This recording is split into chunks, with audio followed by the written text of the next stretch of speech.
Howdy, gang, and I forgot to change my font. I pretty much got a font that I use every time, but I always have to reset it every time I start a stream.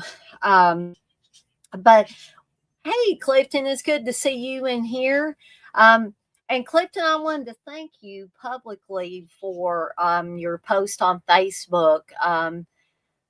Doing a little promotion for my channel. I really, really appreciate that. Um, it's not required, but it's nice when people care enough to say, hey, Dana's got this channel, you should go on over and check it out. Because every little bit helps as far as promotion. I try to do promotion every time I do one of my streams or a video. But when other people are actually going out there um, and caring enough or enjoying your content enough, it's flattering. It is flattering, and I so much appreciate it. Well, I appreciate that, Clifton. You say you're welcome. I'm going to put it up every month. Um, I've actually, begun to see more people actually like reaching out in the comments and saying how these streams, make them remember a lot simpler time. I don't want to say a happier time because hopefully we're not unhappy now, but we all get to feeling nostalgic for certain time periods in our lives when things were easier, when we weren't having to pay bills, and as much as those of us that have children love our children, there wasn't the worry about kids and stuff. The only person you had to worry about at that point in your life was yourself, right? Not getting your own self killed or something. So, and a lot of young people go through. I think I even did it, although I probably just didn't realize it at the time, where we thought we were invincible. We weren't, but somebody was looking out for us, obviously, or we all wouldn't have made it as far as we did. And I'm thankful every day that I've made it to 49 years old. Hey, Gory Tiger. And I'm also noticing several more views on the streams and the videos. It really makes me feel like I'm doing something worthwhile when I see that.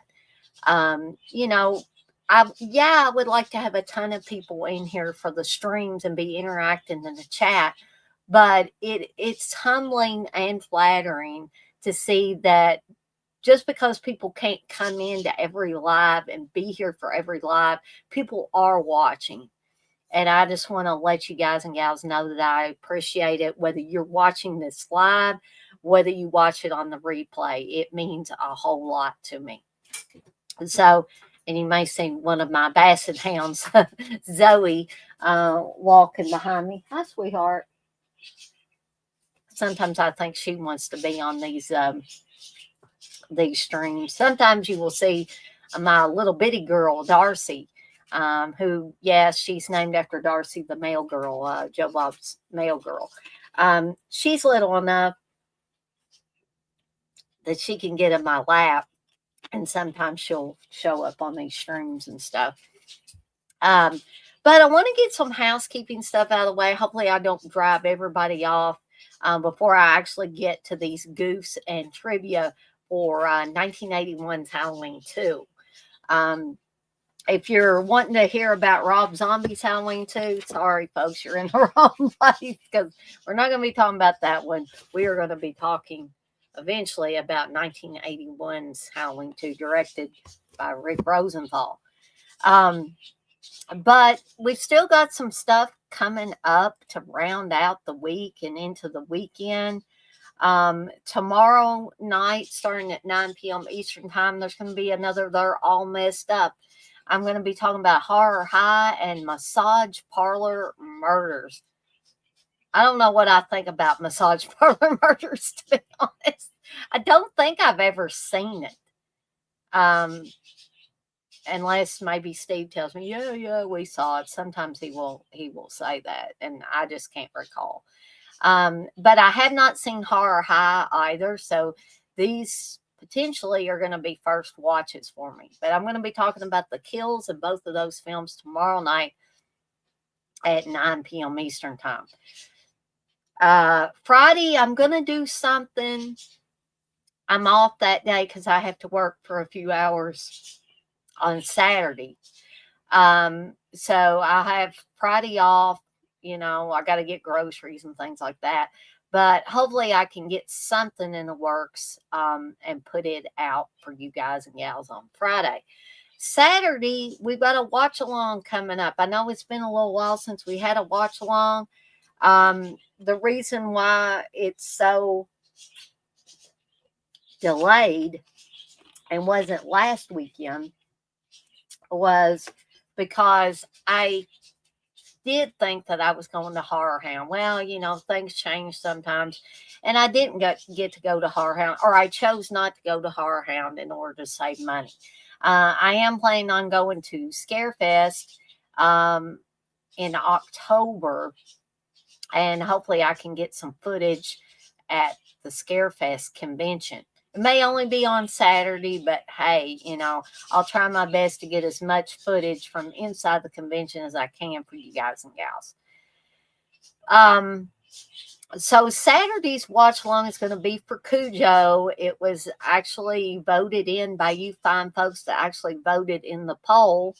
I've got a new poll up now for the watch along movie choices for Saturday, October 4th. It's going to be Body Horror Night, folks. And I have 3 body horror movies by the body horror king, David Cronenberg. So we have the Fly remake from 1986, Shivers, and Videodrome. And Videodrome is winning right now with 57% of the votes, and The Fly from 1986 is in second place with Shivers trailing. So if you want to get in on that and vote on the movies for October 4th watch along, please, do so while you still can. You have, at least a couple of weeks or so to vote on those. So, before I get to the movies, I just want to remind people of the Horror Pack giveaways I've got going on. I'm going to be giving 3 5-packs of horror movies.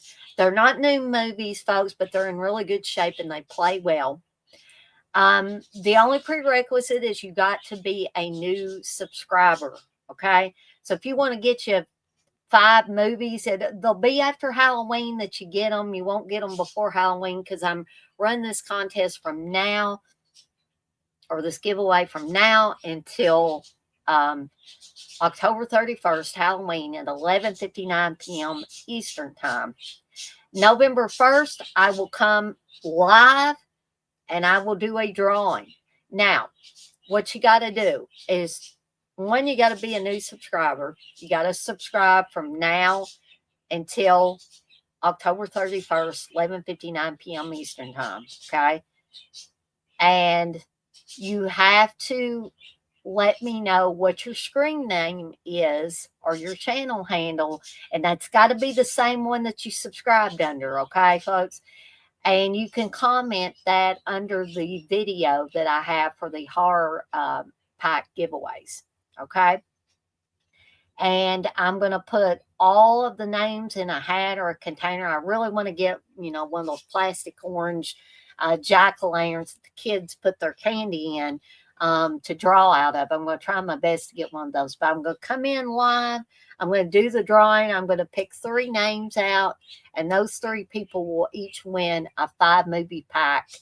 They're separate movies, but it'll be a group of 5 horror films from my stash that'll be all your very own, and you get them just by subscribing to my channel. You get to win a chance to be able to get one of these 3 prize packs. Hey, Wes, Well, I'm not going to cover Rob Zombie's Howling 2. I'm covering Rick Rosenthal directed Howling 2. I ain't even seen Rob Zombie's Howling 2, to be totally honest with you. Um, I know Wes is probably in here yanking my chain tonight.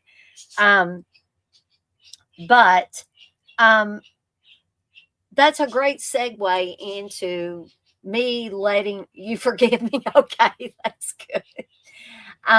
That's a segue into me letting you guys and gals know that there are several different ways that you can support me in the channel, and it won't cost you a dime. You know, I appreciate the super chats and the super stickers and the people that give $5 or more super chats for movie roulette, which you can do tonight if you want to.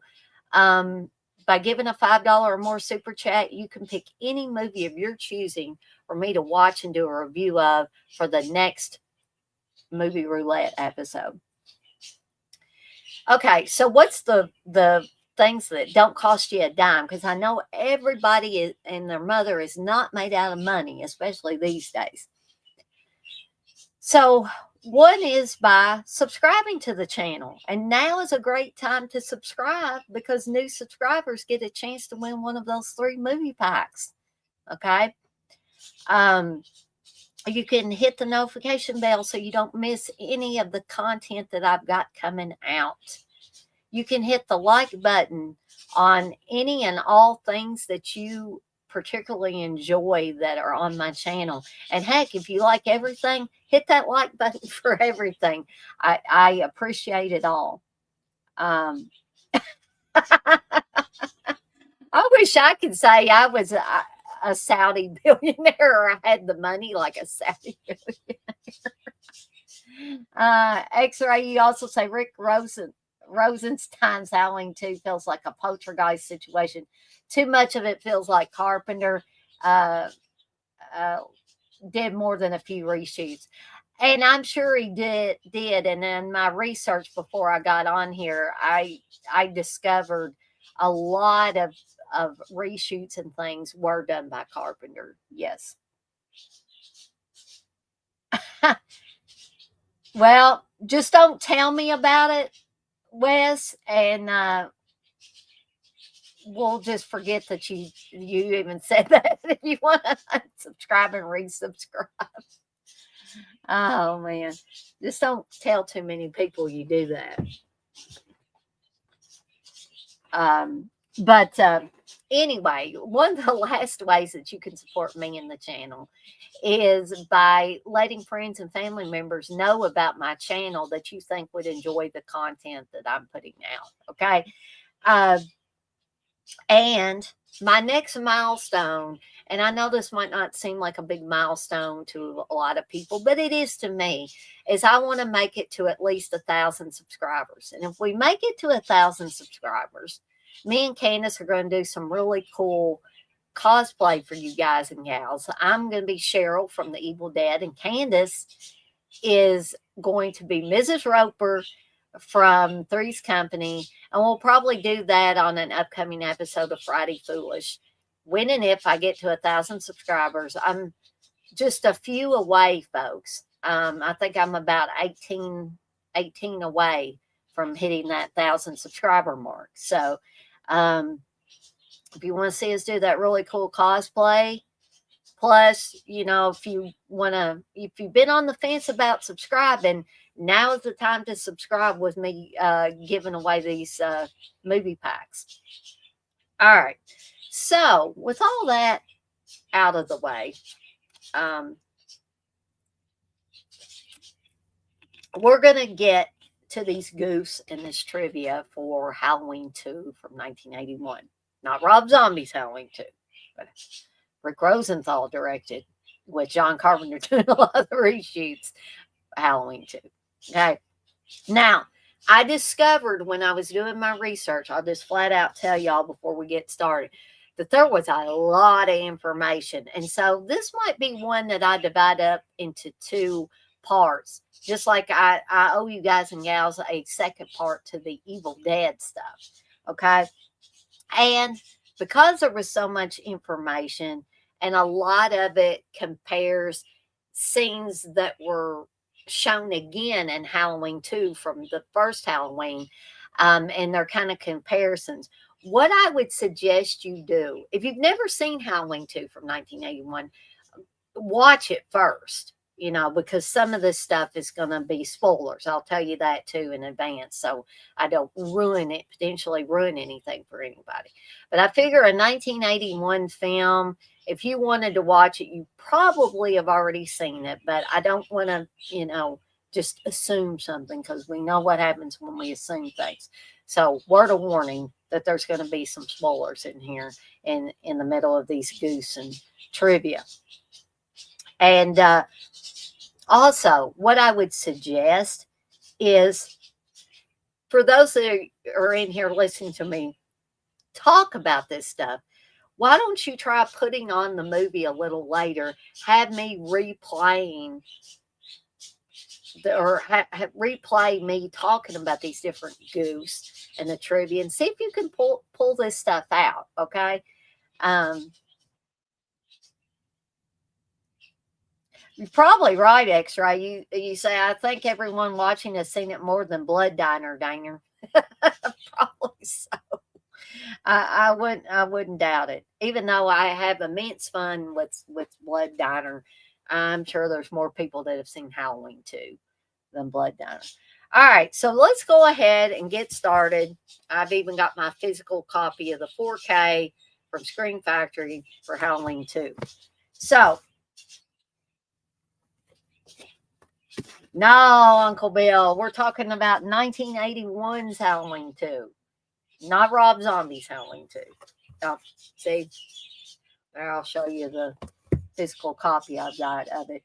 And hopefully you guys and gals won't think this is boring, because I know in the past I've been accused of just sitting here reading stuff off. But, other than having pictures or clips or something to illustrate this stuff, when you're doing something like this, it is basically, I'm giving you this information. But hey, I did the research for you, so you don't have to, right? No Scout Taylor Compton, and no Daniel Roebuck. No, nope. I wouldn't know whether Daniel Roebuck's an asshole or not. I've never met him. I never had a reason to meet him, but maybe he is. You got any insight into that, Uncle Bill? About Daniel Roebuck? Michael McDowell? No, he's not in this. Jamie Lee Curtis and Donald Pleasance, Lance Guest, Leo Rossi, all those people. Remember those people, Uncle Bill? Anyway, so I'm going to go ahead. Y'all keep chatting in there, and I will be looking at the chat as I go through this stuff. But let's get to these goofs first off. So at around 2 minutes in on Halloween 2, remember there was a scene in 1978's Halloween where Michael falls off the balcony of the doll house. The back balcony, folks. However, in this film, if you got a sharp eye, he falls off the front balcony. And in addition, the balcony in the first movie is a covered balcony, and the balcony in Halloween 2 is not. A transient cannibal? Nope, I don't think so. All right. So at the end of Halloween from 1978, Michael Myers was shot by Dr. Loomis 6 times. And he goes around the film. I shot him 6 times. I shot him 6 times. I shot him in the heart. He's not human. Everybody that's seen Halloween 2 remembers Dr. Loomis doing that. And in this movie, it said repeatedly that he was shot 6 times. But in the recreation of that scene at the beginning, there are 7 shots. Additionally, 7 shots would not have been possible from Loomis's 6-shooter, folks. Uncle Bill, you say, I just remember the scene at the beginning where he stabs the nurse, but it turns out to be a dream Lori is having. Oh, the black nurse, but it turns out to be a dream Lori is having. Um, and we're going to also be talking about in these goofs, I wanted to tell you guys and gals about the television version. So hopefully those of you that are in here, those of you that will watch this on a replay, have also seen the television version of this that has some extra scenes and stuff. So Jimmy, near the last portion of the film, passes out lying in a pool of blood. But later in the car, when you see him in the car, there's no blood on him anywhere. He must have been really good at getting blood out of his clothes, because you know it had to be all over his back, and it did splatter up on his face. I do remember that. Okay, so here's one from the TV version. In the TV version, the security guard is sent to find the reason the phones do not work in the hospital, right? A couple of scenes later, you see a nurse chatting on the phone. Okay, maybe she knew how to fix phones. I don't know. At around 41 minutes, when Officer Hunt calls for backup at the Myers house, he says the address is 45 Lampkin Lane. But again, if you have a sharp eye, the address on the house is 709.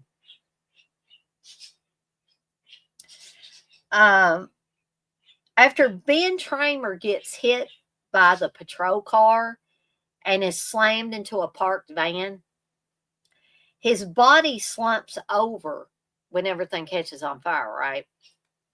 However, when Dr. Loomis and the sheriff actually get there and investigate, the body is now shown standing upright.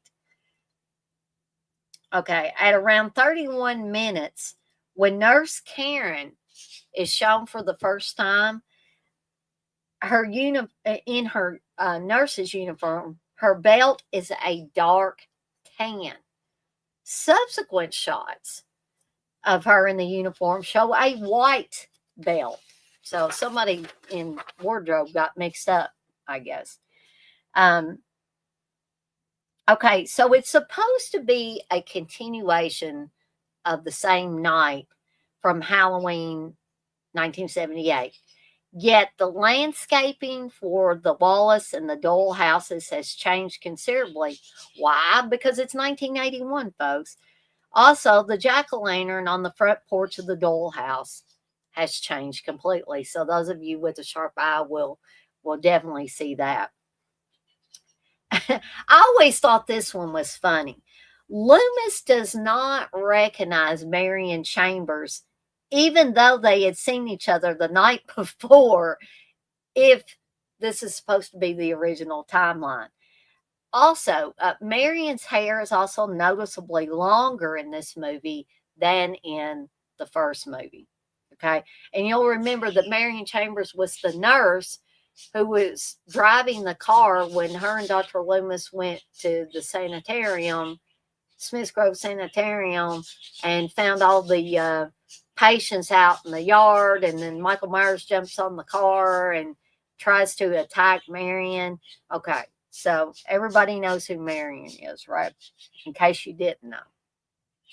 So at the end of Halloween from 1978, when Loomis shot Michael off the balcony, afterwards, he looked down from the balcony to see Michael wasn't there, and he wasn't surprised. And if you hear interviews or see interviews with John Carpenter, he told Donald Pleasance, who played Dr. Loomis, that you could play this one of two ways. You could play it, I knew that this would happen, or, oh my gosh, he's gone, you know. And Pleasance chose, I knew this would happen. And that does seem more a Loomis type of thing to do, because he knew Michael Myers so well. He knew everything that you could possibly know about it. But in the second film, when they're doing the recreation, when Loomis runs down the stairs and he goes out on the lawn and he finds out that Myers is gone, he's shocked to see that he's gone. All right. At around 8 minutes into Halloween 2, when Mrs. Elrod asks her sleeping husband what he wants on his sandwich, and Michael Myers is stalking them from outside, she approaches the doorway between the kitchen and the living room. If you look carefully behind her as she moves, there is nothing on the windowsill, although there was a pumpkin present when Michael walked up to the house. The jack-o'-lantern in their window disappears whenever the camera is facing everyone and reappears behind them from Michael's vantage point. In the prologue, the take of Laurie instructing Tommy and Lindsay to go get help is different than the first Halloween from 1978. Stuntman Dick Warlock's eyes are very noticeably blue throughout the movie. And he was the stuntman who played Michael Myers in Halloween 2. Yet Michael's character is supposed to have the blackest eyes, the devil's eyes. Tony Moran's eyes in the original Halloween unmasked shot appear brown. Okay, so he did have the dark eyes. At around 1 hour and 15 minutes in, Dr. Loomis shoots out the passenger window of the marshal's car. Remember the scene where he says, "What do you guys do? You shoot a warning shot, right?" And then he shoots and shoots the window out, and the marshal's like, "Forget this shit. I'm turning around and going back to the hospital. I'm going back to town." But we'll notice it's intact in later scenes, as if Loomis never shot it out. At around 1 hour and 26 minutes into the film, after the explosion and Michael is walking on fire, he is right next to the burning stretcher. But the next time we see him, he's about 8 feet behind the stretcher and he's walking towards Laurie again. Okay, here's a fun one. I never noticed this. I'm going to have to go back and actually see this for myself. So a Dodge Monaco patrol car is shown speeding towards Ben Tramer. When it hits him, bam, now it's a Plymouth Fury, folks. It's a Christine car, and remains so for the rest of the film, or the rest of the scene, rather, I should say. At around 9 minutes into the film, at the beginning of the film, when the old man is watching Night of the Living Dead from 1968, the film skips 5 minutes in about a minute. And it definitely does. If you don't believe me, go back and watch that. That whole scene of him watching Night of the Living Dead on the TV is like the cop says, the chief says at the near the end of Night of the Living Dead, when the reporter says, "Are these things slow moving, Chief?" He said, "Yeah, they're dead. They're all messed up." Well, that whole scene of Night of the Living Dead is all messed up. It's mixed up, jumbled up, whatever you want to say. The film is a direct continuation of the first one, but as Laurie's being taken away from the Doyle residence to the ambulance, pressure is being applied to a bloody wound on her left shoulder. Michael Myers slashed her on her left upper arm, an area lower than where they were treated. Now, you may say, well, people are just being anal about this. Well, I guess we could look at it two ways. Either they're being very anal or they've just got a sharp eye and they notice these things. The collar on Dr. Loomis's trench coat or raincoat or whatever you want to call it in this sequel is clearly larger than the one he had on in the previous Halloween film. At the beginning of the movie, the front door lights on the Doyle house are on and off depending on what scene it is. The movie ended in the first Halloween film with the sound of Michael Myers breathing heavily and varying shots of where he acted out his reign of terror on Laurie Strode and her friends. One was of the front of the Wallace residence, the misshapen jack-o'-lantern on the porch dimly illuminated. Halloween 2 is supposed to be a direct continuation of the night he came home, but when Annie's body is being taken away, the pumpkin in front of the house is full and well lit. At the beginning of the film, Mrs. Elrod is watching a news report about the murders.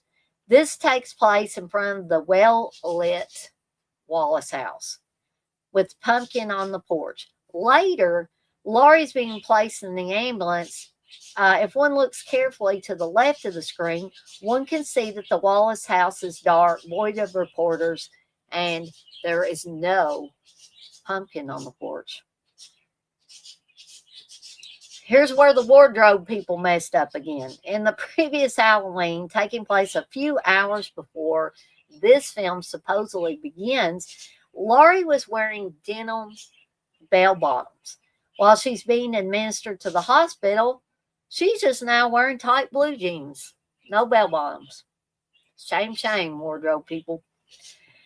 At around 22 minutes, just before the sheriff closes his dead daughter's eyes outside the house, he pulls the blanket covering her down to her chest. Just after he closes her eyes, the blanket is miraculously pulled up to her chin. As seen in the cut from the first film, at the start of the movie, Jamie Lee Curtis has a silver band on the fourth finger of her right hand.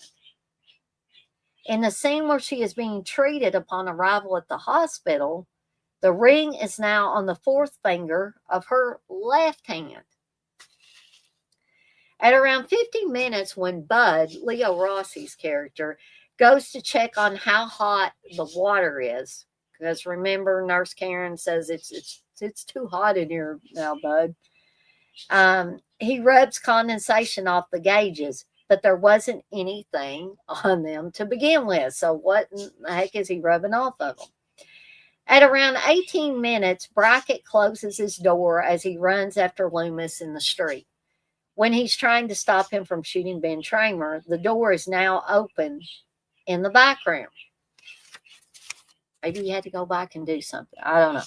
At around 1 hour and 17 minutes, Laurie is on the ground beside Jimmy's car outside the hospital when she sees the marshal's car pull up. When Loomis tells the marshal he ought to handcuff him to the wheel, Jimmy's car is visible in the distance, but Laurie is gone. Although Laurie had positioned her pillows in the hospital bed to look like a body before secretly leaving the room, they both changed position with the bedsheet to the very bottom between the brief time Michael exits and Nurse Jill enters. When Karen pulls up to the hospital entrances are noticeably dark, with some lights not lit. When she exits her car, the hospital entrances are now miraculously lit. After Jimmy walks out of the break room, it cuts to Michael in a hospital room. He then watches Jimmy and Karen have a conversation and then exits down the stairs. This all takes place on the baby ward floor. A couple of minutes later, Michael is back on the baby ward floor and hides in the nursery when he sees Karen. He then goes and hides in the hospital room that he exited from earlier. The scenes are out of order in the TV version, but not in the theatrical version. So you might want to check out that TV version as well. When Michael is putting Karen's face in the boiling water, her face is getting burned. It's getting blistered and burned.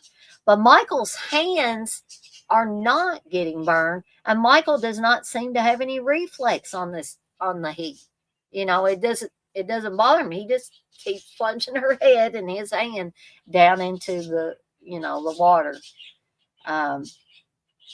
Near the end of the film, Jill is shown as wearing those white clogs that when Michael lifts her up, that very, I always find it humorous. Of when she dies, her clogs fall off.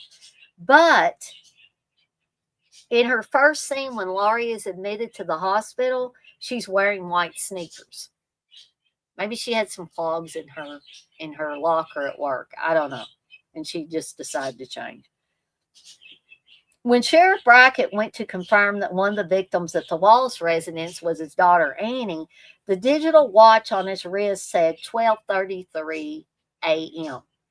But the scene immediately before this was children trick-or-treating being pushed aside by Dr. Loomis when he thought he spotted Michael Myers. Yeah, what kids are out trick-or-treating at 12:33 a.m. or 12:30 a.m. for that matter? At around 15 minutes, the flashing lights on the front of Bud and Jimmy's ambulance change places. As they pull into the hospital driveway, they go from either side of the hood to the front of the bumper. And they definitely do, because I've seen this more than once. At around 14 minutes, when Gary and his mother arrive at the hospital, the ambulance containing Laurie can be seen driving up in the background. In the next shot, the ambulance enters the parking lot and drives up behind them again. At around 16 minutes, Dr. Mixter's coat changes position on his left shoulder when Laurie is in the emergency room.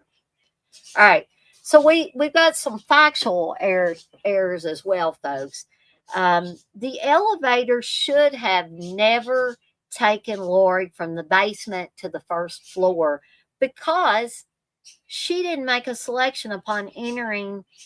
All of the elevator buttons are unilluminated as she cowers in the back from Michael and the closing doors. In reality, the elevator car would have stayed dormant on the basement level because, like we said before, she didn't pick a floor. Okay?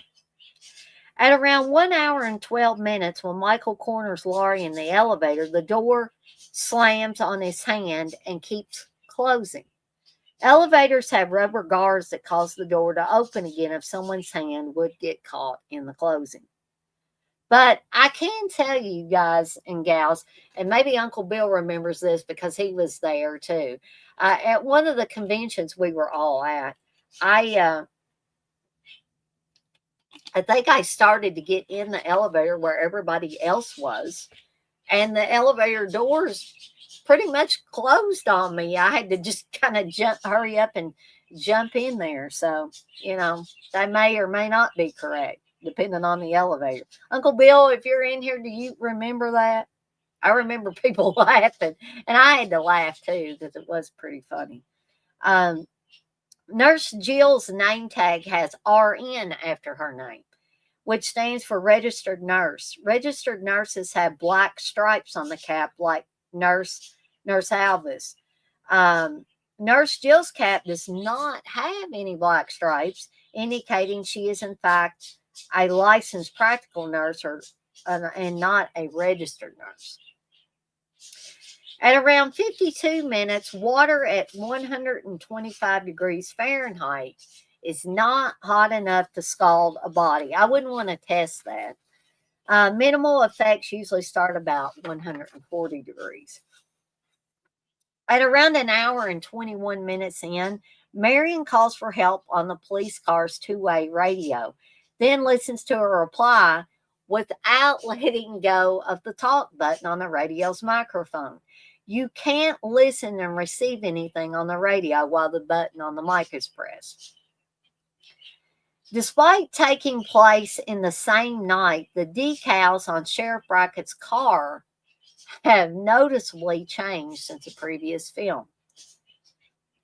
At around an hour and 24 minutes, ether was supplied for anesthesia in liquid form in half-liter metal bottles. It is never put in gas cylinders as shown in the final OR scene of Halloween 2.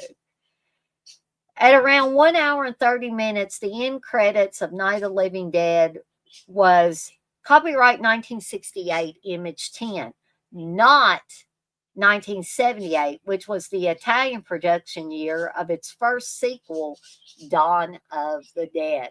So, Uncle Bill, I know you're a huge fan of Dawn of the Dead and you like the Dead series, the original ones anyway. I was just curious if you're still in here, if you noticed that in Howling 2.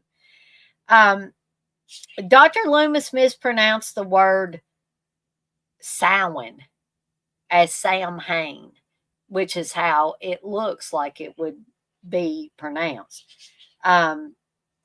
It is a festival of the harvest before winter. It is not any deity, but a festival to honor the dead. So we got a few revealing mistakes here, folks. At around an hour and 15 minutes, when Loomis and the nurse are in the deputy's car, Loomis shoots out the window and the car makes a hasty reverse turn. On the road, there are at least 2 identical swerve marks. This would indicate the scene had been shot multiple times. Now, how many of y'all recall that? I don't. I would have to go back and look at that again. At around 31 minutes, when Michael is hiding in the nursery, it is obvious that the baby closest to the camera is a doll. The film takes place in Illinois on Halloween, but you'd never know it looking at the colors of the trees. They are all healthy green. And why? Because this was filmed in California, folks. Jamie Lee Curtis is clearly wearing a wig throughout the film, and a bad wig, I must say, folks. She has very little hairline, and the texture of the hair is different than her hair in the first movie. At around an hour and 23 minutes, pieces of foam from the fake door Michael smashes through can be seen raining down in the gas room. When Michael enters the Elrod house, he opens up a screen door. The screen doors are accompanied by a solid door to keep a house secure when the screen door is not in use. You don't see a solid door anywhere when Michael enters the kitchen, nor when he is standing in the kitchen. POV and camera view. When Laurie tries to run away from Michael and falls from the window, when she lands, her hospital gown flips up and flesh tone underwear is briefly visible. Now, I don't ever remember seeing this, and people may say, oh my gosh, Dan, why would you care? But it's just one of those interesting little tidbits. At around 23 minutes, when Sheriff Brackett looks at the dead body of his daughter, Annie, her eyes twitch just after he closes them with his hand. At around 1 hour and 26 minutes at the end, as Michael emerges from the explosion, his body embraced by flames, one can easily tell that the clothing the actor is wearing is much thicker all over and now includes gloves that the character Michael was not wearing before. And I even noticed this goof when I was a kid. I was like, yeah, that's a stuntman. At around 1 hour and 23 minutes, Laurie fires 2 shots and supposedly shoots Michael directly in each eye. One thing I'm thinking, she couldn't have been that good of a shot. Yet when he looks up and blood streams down from his mask, we can see that his eyes are intact. At around 57 minutes, when Janet spins the dead Dr. Mixter's chair around, his right hand flinches. Remember that? And Dr. Mixter has that needle in his eyeball. All right. We've got a few things as far as crew and equipment being visible. When Laurie is being wheeled away in the ambulance, the camera shadow can be momentarily seen on her and the hospital shrubbery. The same thing happens when she's being wheeled into the hospital. On high definition modern releases of the film, when Michael falls from the balcony in the opening scene, the shot is framed too wide and you can see him land on the stunt mat and not on the front lawn. And The cameraman's shadow can be seen on Loomis before he leaves Haddonfield. Or before, I guess, he attempts to leave Haddonfield, I should say. All right, so let's get to the trivia now. We had a whole bunch of goofs. There were a ton more, but like I said, this is one that I'd like to break up into a part one and a part two because there are so many. So the mask that Michael wears is the exact same mask, a repainted and modified Captain Kirk mask, worn in the original Halloween film from 1978. There's another good one, Clifton. Mrs. Elrod screams at the side of her hand with no blood. Yeah, yeah, because I remember, yeah, you're right. Uh, it looks different in the sequel because the paint had faded due to a few reasons. First, because Nick Castle, the original Michael, kept it in his back pocket during the shoots. Also, Deborah Hill kept the mask under her bed for several years until the filming of Halloween 2, causing it to collect dust and yellow because Hill was a heavy smoker. Also, the mask appears wider because Dick Warlock is shorter and stockier than Nick Castle. So the mask fits his head differently. As the producers thought it would be the final sequel in the series, they let Warlock keep the mask, scalpel, boots, jumpsuit, and knife used in the filming.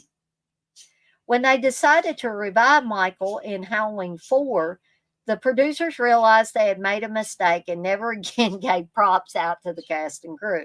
Therefore, subsequent sequels used different masks that looked rather different, and in some cases, in my opinion, rather goofy. To get the role of Michael Myers, Dick Warlock revealed that as he passed by a room, the Michael Myers mask was just laying on a table. He put the mask on and walked into Rick Rosenthal's office and stood there. After Rosenthal continuously asked him who he was and he didn't reply, he took off the mask and asked if he could play Michael Myers. More than one way to skin a cat, right? At around 11 minutes, the voice of Alice's friend, heard over a telephone, is the voice of Nancy Loomis, who played Annie in 1978's Halloween and appears in Halloween 2 as the corpse of Annie. The film was bookended by the song Mr. Sandman, sung by the Chordettes. The tune would also later be used in Halloween movies Halloween H2O 20 years later and Halloween 2007, although the latter featured a cover version by Nan Vernon. The film is set immediately after the first Halloween. Since Jamie Lee Curtis had begun to wear a much shorter hairstyle in the 1980s, she had to wear a wig that matched her original hairstyle for the film. It did not match the original hairstyle for the film. It was terrible. The scenes at the hospital with the mother and her son dressed as a pirate with the bleeding mouth as a result of an injury from biting a razor blade was originally supposed to be the first look at Carpenter and Hill's anthology idea for the series after this film.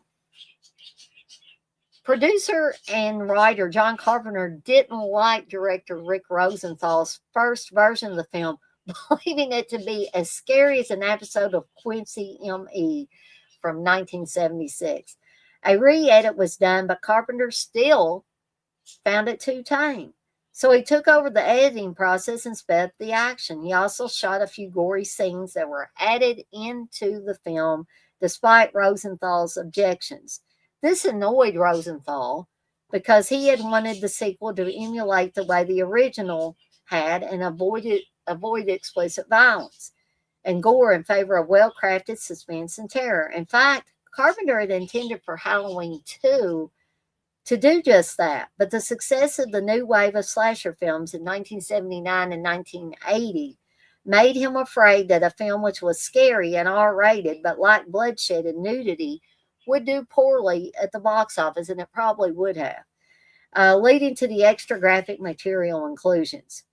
He later said he thought that Rosenthal didn't have a feeling for what was going on, with the film. Rosenthal would go on to direct Halloween Resurrection in 2002, a Halloween film that I just dislike very, very much. I don't like Halloween Resurrection at all. The sequel, though not as successful at the box office as the original Halloween, still grossed more money than other 1981 horror movies such as The Howling, Friday the 13th Part 2, and The Final Conflict, which was an Omen film. Halloween 2 was originally written to take place in a high-rise apartment building. Later in script meetings, however, the setting was changed to Haddonfield Hospital. I wonder how it would have turned out if they had went with the high-rise apartment building. The hospital scenes were mainly filmed at Morningside Hospital at in Los Angeles, which had recently closed and has since been torn down and been replaced by Harvard Yard Senior Apartments. According to Leo Rossi, if you listen to the DVD commentary for the film, the water in the hot tub was freezing cold. It was not hot, it was freezing. To achieve the bloody tear scene, according to Dick Warlock, in the masked forehead was a bulb of fake blood. And when Dick Warlock stumbled back and put his hand on the mask, that's when the blood in the bulb got released. Leo Rossi, who played Bud, introduced Jamie Lee Curtis to her future husband, Christopher Guest, through their mutual celebrity softball league. And I have heard him do an interview where he says that. According to the original script, there was a scene depicting the blonde reporter's death. Remember the blonde reporter that was talking to Dana Carvey's real quick, blink and you'll miss him performance in Halloween 2? Her car breaks down on the side of the road with her getting some assistance from a guy who hits on her. With her responding in disgust, the truck driver then leaves her after the tire is replaced, and she opens the trunk to find Myers, who then kills her and takes the car as a nod to what he did in the first film. And I don't think I've seen, maybe none of that survived, or maybe it wasn't even actually filmed. But I would like to see it if there were any shots of it left. Dick Warlock is the shortest Michael Myers in the entire series. I wonder if he was shorter than Deborah Hill when she played the shape. In fact, he wore lifts in order to appear taller. Several of the scenes and lines from this film were taken by John Carpenter from the novelization of the first Halloween, which was written by Curtis Richards and published in 1979. The most obvious references are the neighbors appearing from the house near the Doyle residence and speaking to Loomis. Their exchange is almost identical and includes the "you don't know what death is" line from Loomis. And Loomis going outside after shooting Michael to view his body, although Laurie accompanies him. Loomis also says that his gun heightens my sense of security, a line said to Deputy Hunt in this movie. This is one of I found this interesting. This is one of the only slasher films in 1981 to remain uncut, like others that have been heavily cut by the MPAA, such as Friday the 13th Part 2 and My Bloody Valentine. John Carpenter, and I find this interesting because I live in Kentucky and my brother and sister-in-law live in Bowling Green. And so anytime Bowling Green is mentioned, it's very interesting. So John Carpenter spent time growing up in Bowling Green, Kentucky. And there are several references to Bowling Green and the surrounding area. Smith's Grove, which every time me and Steve pass by or through Bowling Green, I take a picture of the Smith's Grove sign on the road. And Russellville are towns nearby. Bowling Green is in Warren County, where Haddonfield is set. And Elrod, Chestnut, 31 West Bypass, and Scottsville are all names of local streets in Bowling Green.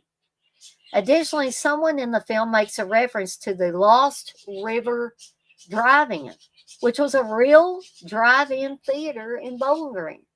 Believe it or not, folks. And I think there is, I'd have to ask my sister-in-law to confirm, but I believe there's a place where she takes her sons and they go, go for walks and hiking and stuff like that. That's called Lost River Caves or something like that. I'm going to have to ask her about that. All right, folks. So that is all I've got for tonight. Like I said, hopefully I can do a second part of these Halloween 2 Goofs and Trivia for you guys and gals.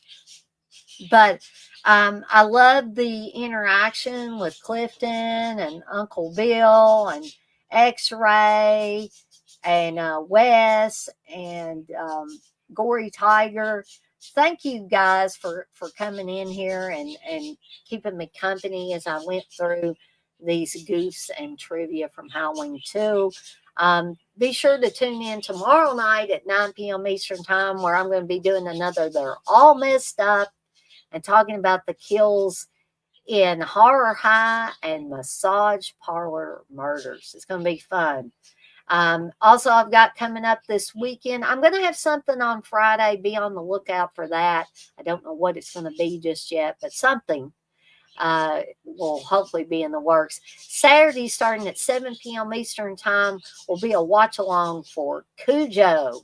And be sure to vote in the upcoming poll, or the poll that's up right now, for an upcoming watch along on October 4th.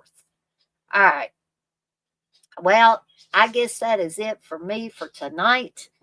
As always, I'm off like a dirty shirt.